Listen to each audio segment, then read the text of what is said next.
Coast is the one. Coast Federal. Win Armstrong for Coast Federal. If you're ready for this kind of lifestyle, carefree and maintenance-free. O ano é 1972 e uma repórter chamada Christine Chubbuck consegue, animada, um emprego na WXLT, Canal 40, em Sarasota, Flórida. Inicialmente contratada como repórter, ela foi transferida para um quadro chamado Suncoast Digest, um segmento de assuntos locais que ia ao ar às 9 horas da manhã todos os sábados. Durante o tempo em que ela esteve lá, ela se sentiu atraída por um colega repórter chamado George Ryan e tentava chamar a atenção dele fazendo bolos e demonstrando vontade de sair junto. Quando percebeu que ele já estava envolvido romanticamente com outra colega de trabalho, porém, isso foi prejudicial para sua autoestima. Segundo a família, Christine sempre teve dificuldade em encontrar o amor. Ela chegou a sair com vários homens ao longo dos anos, mas tinha problemas para se conectar socialmente com eles. Além disso, em 1973, Chubbuck passou por uma cirurgia para remover um dos ovários, e, como resultado, seus médicos começaram a pressioná-la, afirmando que, se não conseguisse engravidar em 2 ou 3 anos, poderia nunca conseguir.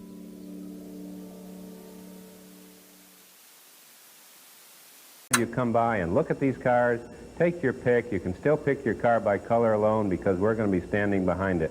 Poucher Pontiac Cadillac in downtown Bradenton. In New York City, there are more opinions per square mile than anywhere on Earth. Some opinions are angry, some offbeat, and some are just plain interesting. To one person in America, opinions mean everything, which is why every weekday, he's now coming to you from New York. Donahue. Live from New York City, weekdays at 9 a.m. on 40 is Yours. Quando 1974 se aproximava, Christine presenciou uma mudança na metodologia do jornalismo. Ela sempre teve o desejo de perseguir aquilo que acreditava serem reportagens de grande impacto, sobre temas que afetavam realmente a comunidade. No entanto, os executivos da WXLT estavam cada vez mais inclinados a histórias que fossem, digamos, mais sensacionalistas, usando medo e sensacionalismo para atrair a audiência e, assim, gerar receita. As notícias que ela era encarregada de reportar foram ficando cada vez mais voltadas para o espetáculo e o choque, e ela frequentemente protestava contra isso, sem sucesso. Como resultado, ela ficou presa em uma mentalidade e em um mundo que passou a odiar cada vez mais. Sua vida profissional, sua vida pessoal, tudo ao seu redor. Sarasota police arrest a man suspected of smothering his girlfriend's 19-month-old baby girl to death.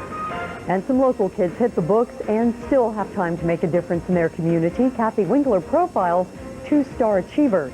Good evening, I'm Nancy White. Also, we'll tell you how much last week's government shutdown cost you. And Jeff Blasey gives you a behind-the-scenes. No dia 15 de julho de 1974, Christine entrou na emissora com entusiasmo. Porém, em vez de abrir o Suncoast Digest como de costume, ela afirmou que havia uma notícia a ser lida para abrir o programa, algo que nunca tinha sido feito ali antes. Ela se senta à mesa de notícias e, nos primeiros 8 minutos, abre o segmento falando sobre 3 notícias nacionais e um tiroteio que havia ocorrido no dia anterior. Em seguida, um rolo de filme sobre o tiroteio deveria ser exibido, mas travou, deixando alguns momentos de silêncio no ar. Em resposta, Christine pediu desculpas pelo erro antes de pegar um roteiro escrito à mão por ela mesma e ler para os telespectadores o seguinte.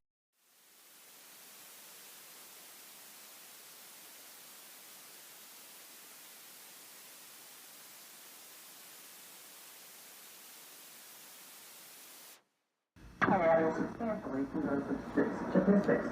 This weekend, being typical of the recent rash of violence, saw one man stabbed, another assaulted, and a third shot and wounded. Sarasota police report the finding of an 18-year-old, a man by the name of David Wynn, in the parking lot of a Friendly Tavern on 27th Street. Wynn had an apparent stab wound in the chest, which, according to witnesses, was inflicted by James Whitworth during a fight. Police charged Whitworth with aggravated assault. Wynn is in satisfactory condition at Sarasota Memorial Hospital. The second attempted armed robbery in a week has involved law enforcement officers from both Sarasota and Manatee counties. Last week, teenage gunmen held up the highway bar and after a shootout and high-speed automobile chase, held a family hostage and finally were nabbed by Sarasota Sheriff's deputies.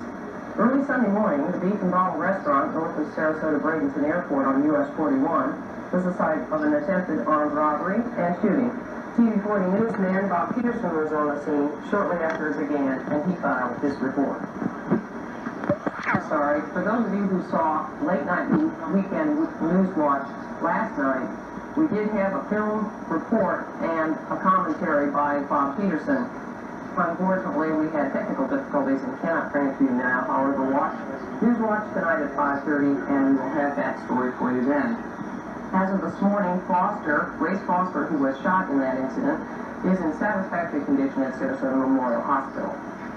In keeping with the WXLT practice of presenting the most immediate and complete reports of local blood and guts news, TV40 presents what is believed to be a television first. In living color, exclusive coverage of an attempted suicide.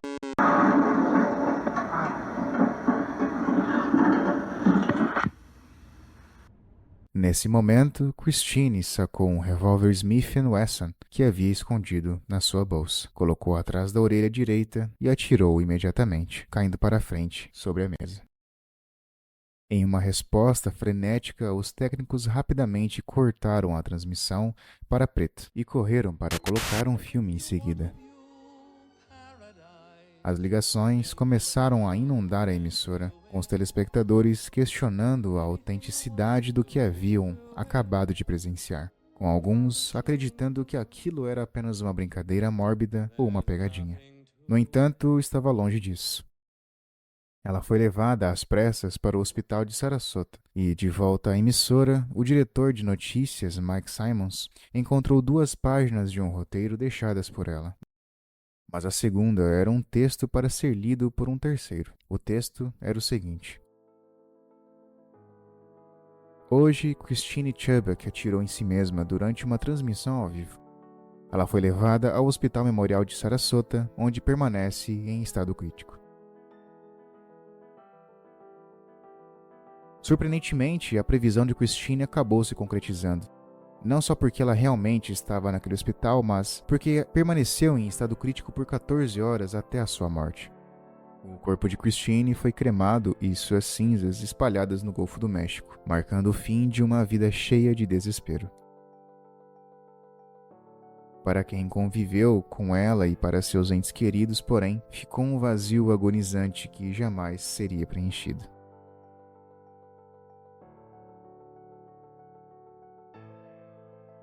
Consta que só existiu uma fita desse incidente que ficou com Bob Nelson, o proprietário da emissora.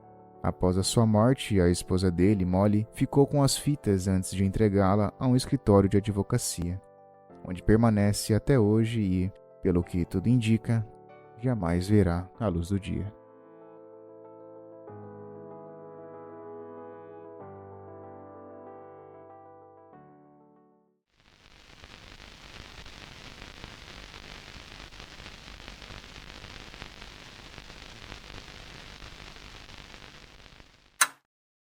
No dia 2 de julho de 2014, um anúncio foi publicado no Craigslist. Foi feito por uma jovem de 18 anos que se chamava Brooke Slocum e era apenas um pedido simples por dinheiro. Preciso de $50 até às 15h30 de hoje. Posso te pagar de volta ainda hoje à noite, mas preciso de gasolina e de alguns remédios urgentemente. Todo mundo aqui em casa tá com bronquite e eu não quero ficar doente. Eu tô grávida de 8 meses, meus pulmões estão apertados. Se você puder ajudar, eu e minha filha vamos agradecer muito. Esse anúncio ficou sem resposta por 10 dias.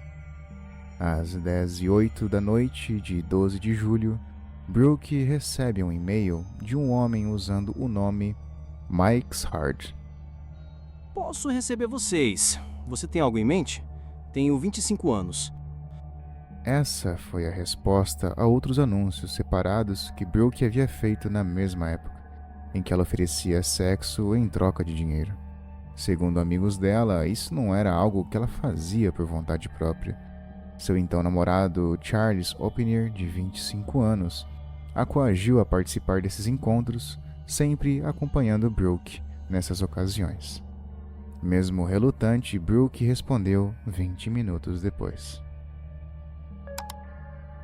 Bem, estamos buscando doações, se possível. A situação tá difícil e temos um bebê a caminho. Mas quanto à parque da diversão, não vai ter nenhum homem envolvido. O que acha de $120? Posso trazer vocês aqui se precisarem. Não, a gente pode ir, só não pode receber ninguém em casa. Quando e onde você gostaria de encontrar? Eu gosto de ao ar livre. Num parque, por volta das 11h30. Tudo bem pra você? Não sei. Não quero me meter em confusão por exposição indecente ou algo assim. Não posso ir presa estando grávida de 8 meses. Não tem polícia, é um parque. Atrás tem muita mata. Nenhum policial por lá. Esse último e-mail chegou às 10h59 da noite e, como podemos ver, Mike Hard estava bem determinado a marcar o encontro ainda naquela noite. Como era de se esperar, Brooke acabou aceitando, e a ida deles ao Gison Park, em Wyoming, Michigan, estava marcada. Meia-noite. O casal chega e Mike aparece logo depois. Acreditando que era só mais um encontro como os outros, os dois se aproximam de Mike sem muita preocupação. Em poucos minutos, Brooke é agarrada, amarrada e colocada à força no porta-malas do carro de Mike. Charles tenta ajudá-la, mas não consegue e acaba entrando em uma briga violenta. Ninguém sabe ao certo quanto tempo isso durou, mas o que se sabe é que durante a luta, Charles foi brutalmente assassinado. Mike arrasta o corpo para perto da mata, decapita Charles e cobre os restos com galhos e folhas.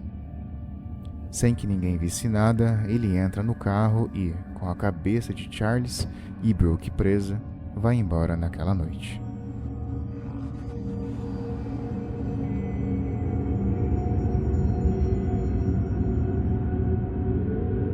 Depois de perceber que o carro de Openier não havia se movido por dias, a polícia começou a investigar o seu paradeiro.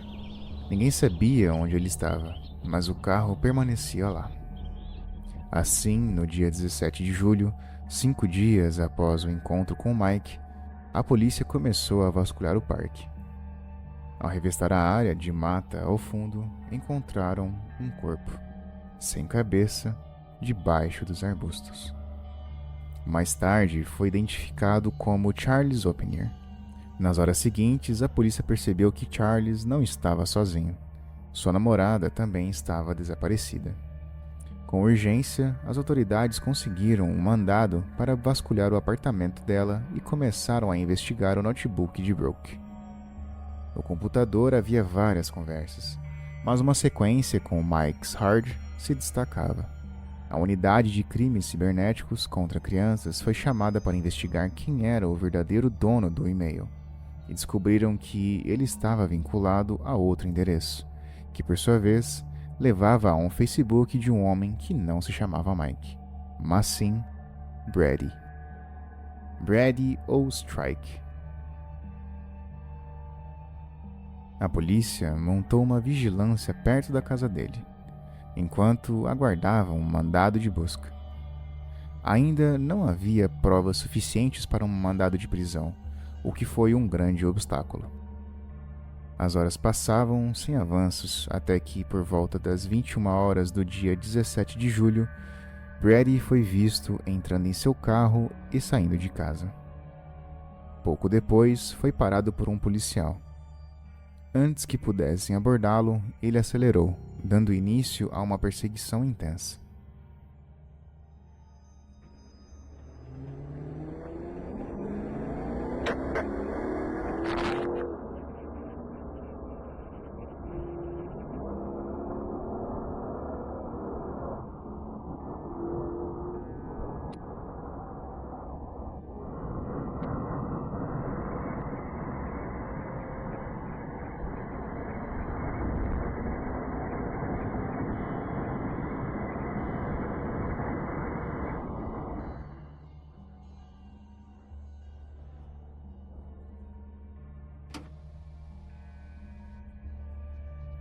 Eventualmente, Brady perdeu o controle e bateu numa barreira de concreto. Quando os policiais chegaram para prendê-lo, ele atirou em sua própria cabeça. Alguns segundos depois, os policiais revistaram o veículo. No banco da frente estava Brady Ostrike, morto. No porta-malas, dentro de uma mala, encontraram Brooke Slocum, de 18 anos, e sua filha ainda não nascida, ambas já sem vida. Ao revistar a casa de Ostrike, a polícia encontrou um verdadeiro cenário de horror. Cordas, facas, espadas, jaulas, armadilhas e escritos bizarros que não faziam o menor sentido. O banheiro estava inutilizável e o lugar inteiro era simplesmente repugnante. Mas o mais chocante de tudo foi a descoberta de câmeras espalhadas pela casa. Ao que tudo indica, ele as usava para documentar todas as suas ações. O que você vê aqui são imagens de Ostrike preparando o porão, onde ele manteve Brooke presa durante aqueles 5 dias agonizantes. Hoje existem gravações da tortura brutal de Brooke Slocum nas mãos de Brady Ostrike, mas você nunca verá essas imagens. A própria polícia já afirmou oficialmente que jamais irá divulgá-las, descrevendo o conteúdo como algo saído de um verdadeiro pesadelo. Durante todo o tempo em que Brooke esteve em cativeiro, mesmo enquanto a polícia estava próxima da casa, ela estava algemada, com uma corrente no pescoço.